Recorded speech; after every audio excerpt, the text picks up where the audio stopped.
നമസ്കാരം. കേരളത്തെ ഞെരുക്കണമെന്നുള്ള ബുദ്ധി കൊണ്ട് നടക്കുകയാണ് നമ്മുടെ തിരുവനന്തപുരം മണ്ഡലത്തിലെ BJP സ്ഥാനാർത്ഥി രാജീവ് ചന്ദ്രശേഖർ. കാര്യം ഫണ്ടിങ്ങിൻ്റെ എന്തോ ആണ്. സംഭവം കേരളത്തിന് ഫണ്ട് അനുവദിക്കുമ്പോൾ പുതിയ വ്യവസ്ഥകൾ വയ്ക്കണമെന്ന ആവശ്യവുമായി പുള്ളിക്കാരൻ അങ്ങ് കേന്ദ്രത്തിലെ ധനമന്ത്രിക്കൊരു കത്തയച്ചിരിക്കുകയാണ്. പാവം പുള്ളിക്കിപ്പോൾ രാത്രി കത്തെഴുത്താണ് പരിപാടി എന്ന് തോന്നുന്നു. സർക്കാർ ജീവനക്കാർക്ക് ശമ്പളവും പെൻഷനും കൃത്യമായി വിതരണം ചെയ്യുന്നുവെന്ന് ഉറപ്പാക്കി മാത്രമേ ഫണ്ട് അനുവദിക്കാവൂ എന്നടക്കമുള്ള വ്യവസ്ഥകൾ വേണമെന്നാണ് ആവശ്യം. തമാശ അതൊന്നുമല്ല. പുള്ളിയുടെ കത്തയപ്പ് സംഭവം അറിഞ്ഞ് സർക്കാർ ജീവനക്കാർ തന്നെ രംഗത്തിറങ്ങിയിരിക്കുകയാണ്. താൻ എന്തൊരു ഊളയാടോ എന്നോ മറ്റോ ഏതോ ജീവനക്കാരൻ ചോദിച്ചെന്നും കേൾക്കുന്നുണ്ട്.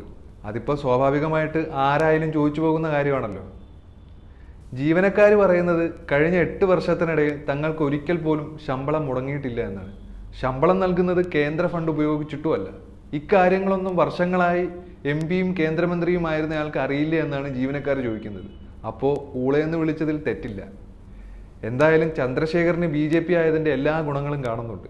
ഇത് നികുതി ഇനത്തിൽ പിരിക്കുന്നതിൻ്റെ വിഹിതമാണ്.